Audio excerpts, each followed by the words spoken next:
Oh, it started right away. I didn't have to press another option. Okay. Happy Sunday, everybody. Good evening, and thank you for being with us.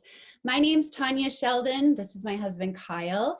And I actually told Maria that we wanted to do this training. So I feel extra weight making sure that we bring you value. And tonight, the topic is digging your well. And I know a lot of you already know what that means essentially, but within our journey of 9 years in LifeVantage, we've got a few different occasions where we can talk about digging our well before we were thirsty because of the LifeVantage opportunity. But it wasn't until just a couple months ago that we're finally on the same page and going down the same road and in the same vehicle with LifeVantage. So we wanted to share with you up until that moment what it's been like from the different perspectives in building LifeVantage for me and him being a spouse, supporting, but what it's been like for him. So we're going to kind of tag team as we go. But our intention really with this, the reason I went to Maria was I just want to bring you, I want to feed you value with this. And I just feel like Kyle's story of where he's at today and what he's witnessed and the transformation that's taking place in him, people like, especially the men, I just feel like you need to hear it. So I hope and pray that this brings you value. So I'm just going to start from the beginning real quick and let you know when I started LifeVantage, I had already done 7 other companies before LifeVantage, and 5 of them were while I was married to Kyle, okay? So I was a stay-at-home mom when this came into my life. We were renting a home in Colorado. We had horrible credit, and life was just fine. Like, Kyle was working, he was gone a lot, but I was really just searching for a purpose outside of being a wife and a mother. And I wanted life to be easier. I had a really high, strong desire for change. So I had ordered a bottle of Protandim behind Kyle's back. And after months of Michelle following up with me, I ordered that bottle behind his back. And then shortly after that, I had told Kyle, upon us refinancing our car and having some extra income that we thought we were going to put towards debt, I asked him if I could use it to invest in another opportunity. Number 7. Yeah, let's do it. Number 7.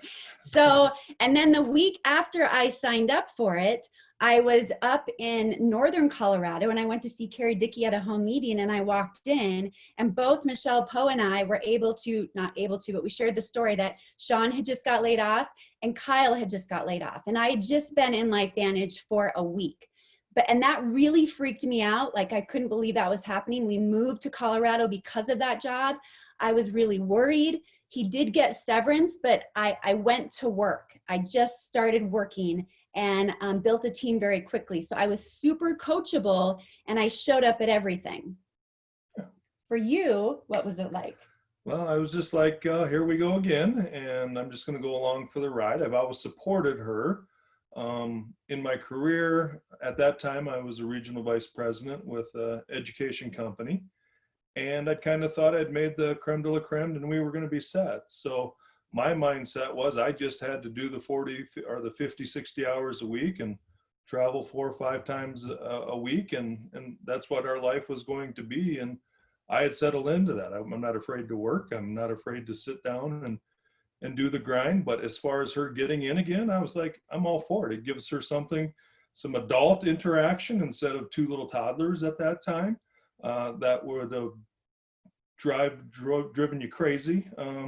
And as all you stay-at-home mom, all you moms know with toddlers. So I was all about it. Yeah, some adult interaction. And when I can be home and you can go to meetings, that would be great. But if I was on the road and busy, that's not my fault. That's your fault. You're going to have to find somebody to watch the girls. But as far as being supportive, I was all about it. And as far as the secret bottle of Protandim that just showed up at our house, I think that's really what's changed our lives.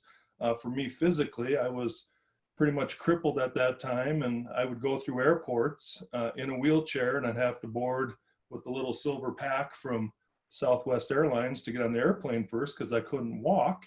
And 30 days after being on Protandim, I could at least walk again. So that was prayer number 1 answered. And I'm like, okay, I think we have something here. I'm all in with you. So I just let her run with it.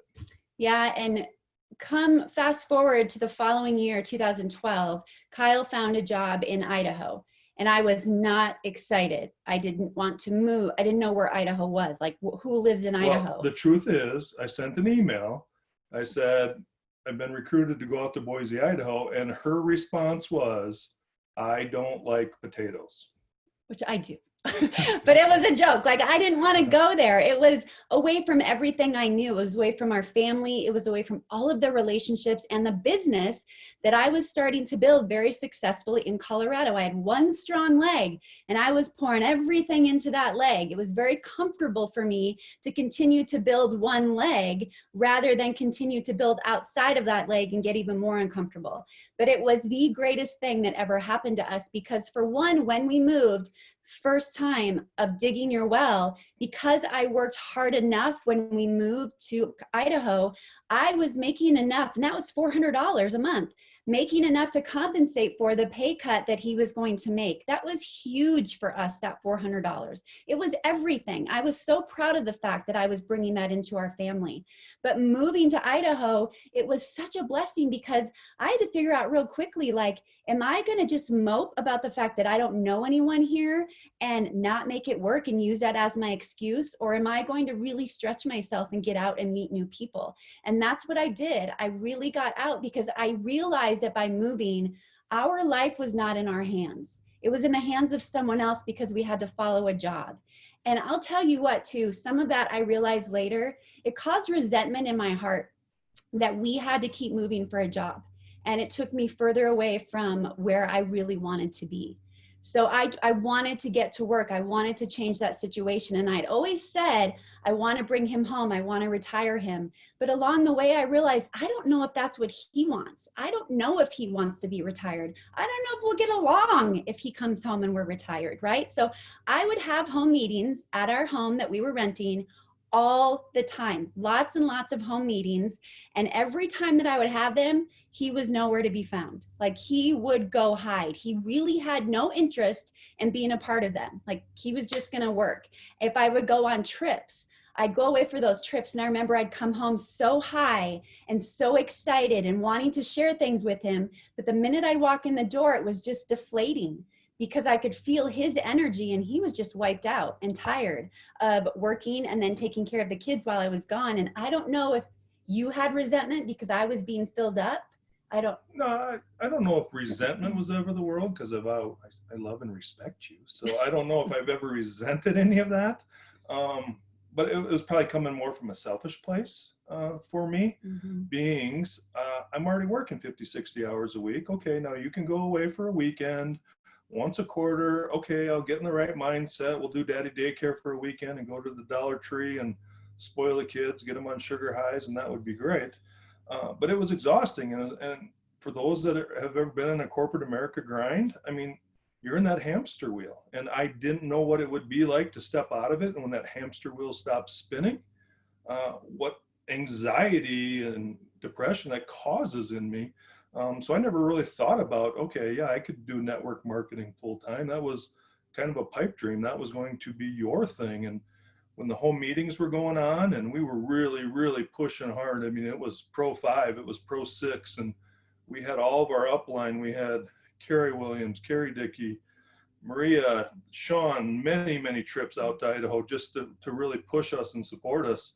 And I would just disappear. And it was true. And it wasn't that I didn't want to be present, or I always say I was supportive, but it didn't mean I had to be present in that.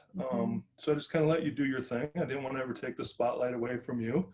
And I would just go hide in any corner upstairs or in the garage, or just, oh man, I got to go run an errand, and just away I would go, and out the door I'd go. So I don't know if it was ever resentment as it was just selfish for what I'm feeling and how I'm feeling and what I got to do. And I know we just went through this last week when it's really hitting me is when our girls are going back to school, and it's Labor Day, it's Monday, and it hit me going, I can actually be present tonight, the night before they go back to school, and I get to be present tomorrow at their first day of school, and they had to go online, and that's a whole nother story. but it hit me where I would have had to go into self-preservation mode on Monday. There was a college football game on. I would have zoned out. I would have checked out on the family, and I would have said, okay, I got to get my shield of armor on. I'm heading back into the office. I'm heading back into the grind, which is exhausting. But I don't know any different. I still have some anxiety about what am I doing? Where am I headed? How is this all fitting into the balance of our life? But it's starting to hit me that this time freedom of making a choice. I mean, this is one of the hardest things I've done stepping into this, the work and the grind that it does take, but it's on our time and it's for our family. That's the game changer. I'm not doing it for myself or for another employee or somebody that's going to backstab me or climb over me in the corporate world. We get to be on a Zoom tonight and experience this with everybody else who just wants the same thing in life that we do, that same mindset. So back to the original question. Yeah, it was never resentment. It was just a selfish corporate America guy trying to get through a 60-hour week that I've had to do time and time again. Yeah. One thing too, I want to bring in here is when we talk about this, just some tips for you guys too. I think one really important thing, and we didn't figure out right away, and we're still figuring it out, but if you can put yourself into that disciplinary mode of every Sunday, the family comes together and you go through the schedule for the week, it is going to save you so much. Because if I communicated with Kyle and the girls the week of before what was happening and what I had going on, everything was okay. Like they knew when I was leaving for a meeting. They knew when I'd be on a Zoom. Well, there wasn't even Zoom then, but whatever. But if I didn't communicate that ahead of time and I left and I went to a home meeting, what I would hear is, you're always gone. Or, oh, okay, great. Glad I got noticed. There was so much resentment in that, and it just would cause conflict. They have to know what's going on with you. But another really great thing that you really need to work on as well is when we become an entrepreneur and we get into network marketing, it is so easy for us to want to get the affirmations and the, I don't know if it's respect, but like the encouragement. You want encouragement from someone saying, good job, or it's okay. That's fine, but we have to give it as well. I would encourage you to give even more than you are receiving. If you go out that door and you go to a home meeting, you come back and you tell them, thank you so much for doing what you did. If you go away on a trip or you're watching convention next weekend or on a weekend and they're doing something else, like thank them for their time and what they did while you were away plugged into convention. Find those little things to continue to encourage them and lift them up while you're going through the grind, because you're going to get that back then, right? Just give them those affirmations. Find those little things that you can say that you appreciate, and also really have your priorities in alignment. For us, it's God first, then it's us, and then it's our children, right? And then it's LifeVantage. If those are out of whack, everything gets disheveled. Like you have to have your priorities in alignment and stay so true to that and so connected, because when you do, I promise you, this journey it'll feel so much better. You're going to find more peace in it. You're going to find more love in it, and you're going to find more joy in it. So 3 years into our LifeVantage journey, I hit Pro 7, right? And that was the goal. Like I had that strong vision when I got into LifeVantage, like that's what I wanted. And we knew at that time that it still wasn't time to pull a trigger to bring him home. Because again, I wasn't even sure if that's what he wanted. And I balanced as a Pro 7 for maybe a month after that and then stopped balancing. So, but life was still good, right? I was getting checks of an unbalanced 7 that was either a Pro 5 as paid check or a paid as Pro 6 check. Great checks. So life was still good. Kyle had a job. That was our extra income. We had insurance, like everything was fine. And it made me, I probably was in management mode, right? I was still showing up. I was trying to build whatever, but I wasn't building really big yet because life felt so good. I didn't feel like I was in want of anything else. I didn't know what my vision was next. I really didn't know. And then life turned upside down. And like our life completely turned upside down 3 years ago. And it put us in a place where, again, I was so grateful for digging our well. That extra income that came in, because Kyle had to go through his own journey, like a really deep journey, dark journey. And I had to worry about our kids and our mental state and our emotional state, and just making sure that nothing fell apart around us. And that didn't give me what I needed to show up for new people. I had to show up for my family first and foremost, and I didn't know if I had anything else to give to anyone else around me. But that was okay. That's where I needed to be at that time. But thank God we still had that LifeVantage check that kept coming in while we could handle that, you guys. I can't tell you, I don't know what would have happened had we not had that. And I never, even when times are tough, I'm telling you, there are so many lessons that come in that.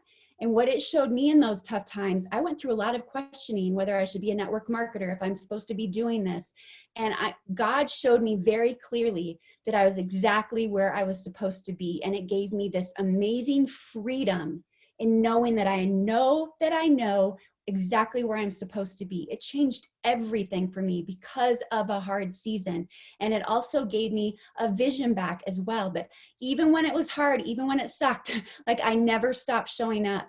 Even when I didn't want to show myself on a Zoom, I had to show up for the sake of not only my team, but my family, because that new vision started coming back again, that this is okay. We have this coming in, but this is a big crisis. And if something gets bigger down the road, how equipped are we going to be as a family? So I don't know. I know that that would have been completely different had we not had that LifeVantage income coming in. For sure. But I don't know if that you realized that during that time. No, not the 3 years ago. And that's such a deep, dark, and a still raw situation. And just to be transparent, just not ready to even share that story right now. Because it's still so real and raw, and life happened, right? But the analogy, as far as digging a well before you're thirsty, started to come into focus at that time. And it wasn't just, financially, it's not just your thirst for wealth. I mean, there's thirst in life. There's thirst just for communities. There's thirst for people. There's thirst for, for God, and I'll go ahead and say it, and I didn't have any of that at that time. And we had dug another well that was pretty deep, and with the LifeVantage well we had dug was just the people that were around us to support us. That's so good. I know. Good job. I've been thinking about what I was going to say. So, love that. Yeah. So it was so true. Yeah. So we dug this well because these people were the ones throwing me the rope, saying, no, you can get back up off the floor, and trust me, after this event happened, I did not want to get up off the floor. I didn't have the energy. I didn't have the whereabouts. I didn't think I had the worth. This thing had just floored me. And I'm like, I don't have the energy. But we surrounded ourselves, not just with the wealth of financially, but the wealth of community that just fed our souls and fed my soul. And I'm still wrestling with some of that. We did the same thing with a community group. So I'll give them a little plug that when we joined a community group, how many years ago? I don't know. Church years ago. Yeah. And once again, it wasn't for Kyle. I was just supporting Tanya. Okay. Yeah. Community group. Yep. Let's go. It's for you. I don't need a community group. Oh, I needed a community group just like we needed LifeVantage. So I started digging that well, spiritually, emotionally, and financially. And my analogy I've used over time is, when you dig a well, your feet are still on the ground. I've been accustomed to climbing corporate America ladders. And what happens when you're climbing a corporate ladder is your feet get farther and farther and farther and farther off the ground. And all of a sudden you're at the top of the ladder as a regional vice president. That ladder was just a swaying away up there, and it didn't take anything but a phone call and I need to meet you at the Denver airport, and it was gone. So the analogy of digging a well when your feet are still on the ground, it just totally makes sense. So I don't know where everybody's at on your journey, but keep your feet on the ground, dig a well, stay off ladders. Ladders are bad anyway. I'm not scared of heights. I'm scared of corporate America heights. So that's kind of where we're fired at. up. That's so good information. I didn't even think of that. Like digging your well before you're thirsty, even with relationships, like that's the greatest gift we give in network. It's the greatest gift we give at LifeVantage.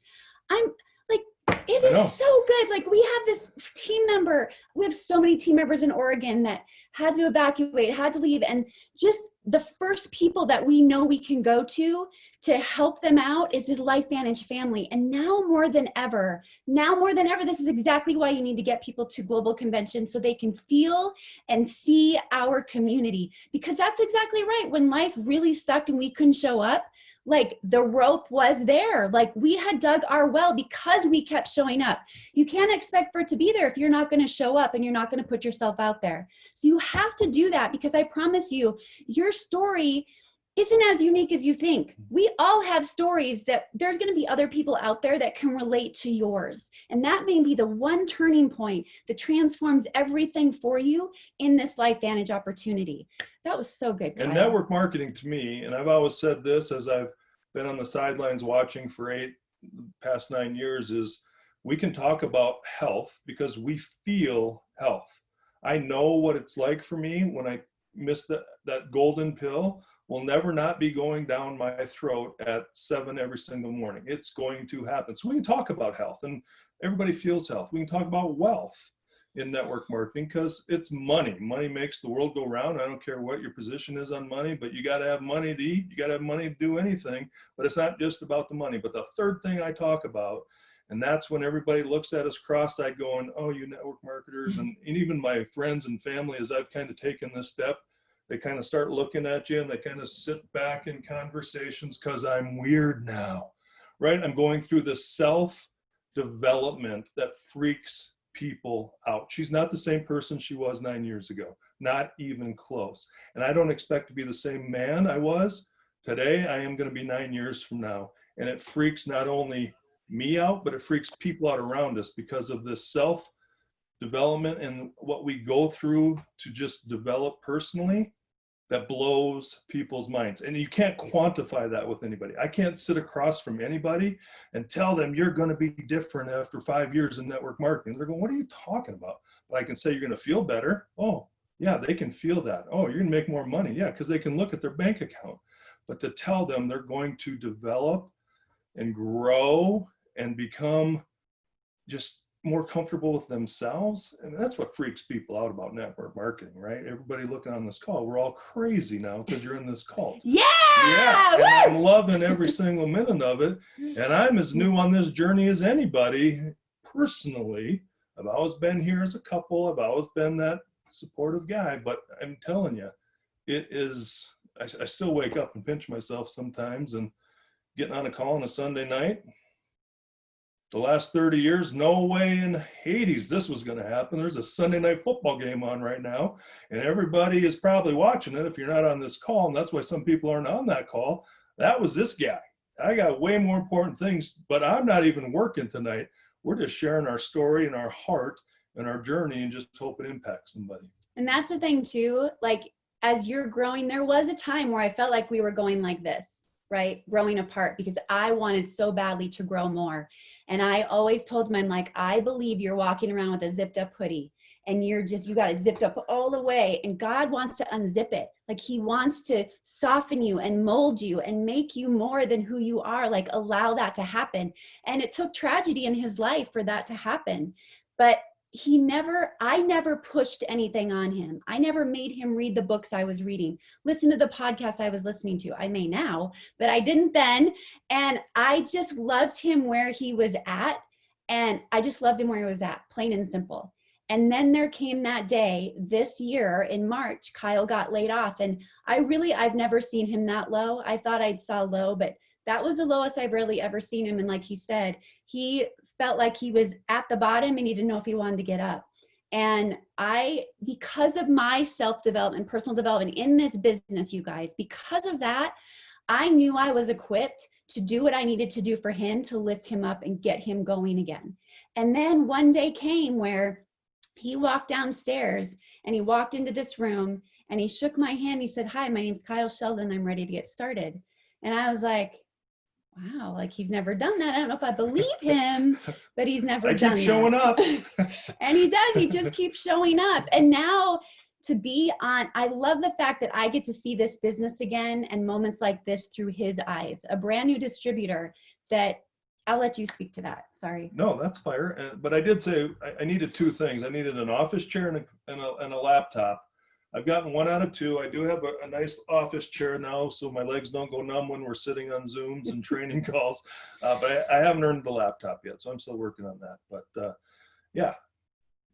Yeah, and one thing too, like, you know, you're going to hear in network marketing, I really agree with this. Like, don't pull the trigger too soon. I've had a lot of people along the way, even in my team, that say, I'm ready to quit my job and go full in with LifeVantage.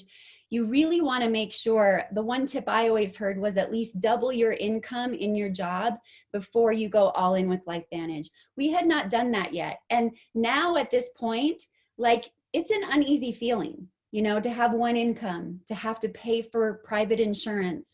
It's very uneasy. But the thing that I rest in and I know is, I just know that this is exactly where God wants us. And because I've never seen him happier. And so sometimes when the Tanya in me says, I miss that extra money, I miss being able to do stuff when I want to do it. Like, I hate paying for insurance. I hate it. But then I think, what is the price that I'm going to pay? I'm going to pay a price of him being tightly wound again, answering to somebody else, and not being present with our family. And I don't want to take that away from us. So I have this newfound why, and I'm so excited to have that why back. And it took like a real crazy roller coaster to get it, but I feel more alive 9 years in than I ever have before. So please do not give up on this opportunity. I heard a podcast the other day, and he said, if you could get money out of the way, what would you do with your life? Right? Imagine that you could dig your well so deep that you just knew it was there. You knew that it was coming in, that it was there, and you could just push money aside because you knew in peace of mind that you had what you needed. What would you do? Like, how would you live your life? Who would you give to? Who would you take care of? What would you do with that? How would you be able to better handle a crisis in your life or a loss in your life, knowing that the money was there, just waiting on the side? Guys, and I want you to imagine that life, because this is what you can have. There is a big shift, a major turning point happening right now in LifeVantage.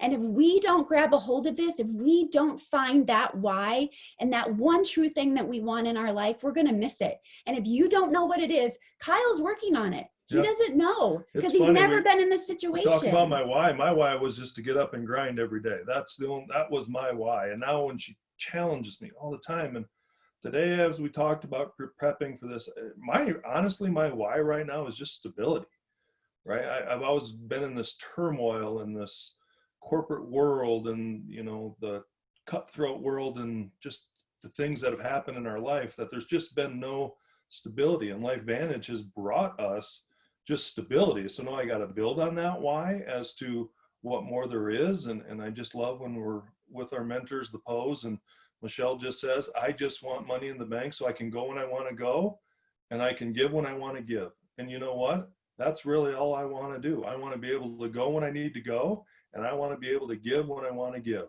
Amen. And then I like to smoke stuff on my Camp Chef smoker. Yeah. I thank you guys so much for all of the chats. We love you so much. And I really hope that this brought some value to you tonight. That's what we wanted. I just felt like Kyle's story is so powerful, and where he's at and what he's still going through. Like, remember this Kyle today, because I can't wait to share with you the Kyle that's to come year after year, getting out of his comfort zone and doing things he's never done before. His story at 51 is only just beginning. Your story can begin at any moment you choose. Don't forget that. It's never too late. Never, ever. You're enough, and your timing is enough. Yeah. You're enough. You're enough. All right. We love you very much. Thank you so much for being here, everybody. Thank you. Have a great night. Have a good rest of the night. Bye.